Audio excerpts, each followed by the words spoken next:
બધા ડિપાર્ટમેન્ટ જવાબદાર થયેલા છે. સરકારે આદેશ આપ્યો છે, રાજ્ય સરકારે આદેશ આપ્યો છે રૂપાલા સાહેબ કે તટસ્થ કાર્યવાહી થશે. લોકો પણ મહિલા છે એમાં.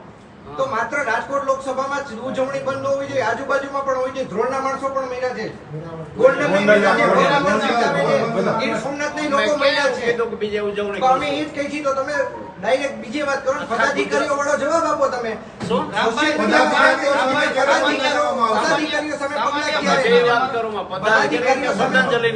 ભાજપના કેટલા વ્યક્તિઓ આમાં સામેલ હતા એવું કઈ તપાસ કરાઈ છે?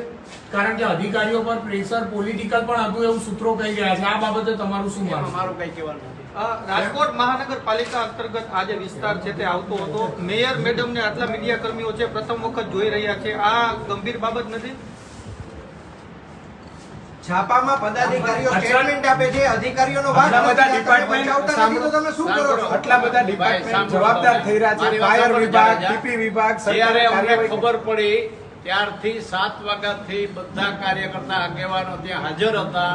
સવારે 5 વાગ્યા સુધી અમારા હોમ મિનિસ્ટર આવ્યા ત્યારે પણ અમે હાજર હતા. પછી એને સૂચના મળી કે 5 વાગે આપણે છૂટા પડીએ, 6 વાગ્યાથી પાછા મળવાના છે. સતત સવારે 6 વાગે નાઈ ધોઈ બધા તૈયાર થઈને આવી ગયા હતા અને એ જ્યાં સુધી રહ્યા ત્યાં સુધી અમે હાજર રહ્યા. સડકથી લાશો પાસે તમે શું કરતા હતા એમાં જાણવામાં અમને જરાય રસ નથી. લાશો શું કામ સળગી એ જાણવામાં અમને રસ. અલગ અલગ પ્રશ્નો યાર પૂછો કે આમાં અચ્છા, નળ ગટર પાણીના કનેક્શન જે હોય એ બાબતે તમે કહેશો? પદાધિકારીઓ સામે કે નહીં એ સરકાર નક્કી કરશે અને તપાસ કમિટી નક્કી કરશે.